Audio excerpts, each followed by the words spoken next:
En las faldas del Monte Abril, en Otxarkoaga, viven unas 10.000 personas, en un barrio de aluvión. Una propuesta importante de este plan comunitario es mejorar la imagen del barrio.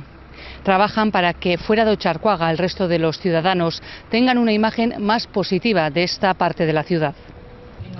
Por ello, por ejemplo, en la radio del barrio reciben con los brazos abiertos a los voluntarios de otros txokos de Bilbao, incluso de otros municipios. Es un barrio más de Bilbao, que se hacen 1000 historias, que la gente disfruta con las historias y que atrae a la gente sobre todo.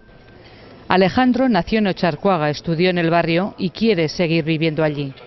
Alejandro, Valentín, en total 1052 personas trabajan para mejorar, por ejemplo, la convivencia, tema clave en un barrio en el que el 10% de la población es de etnia gitana.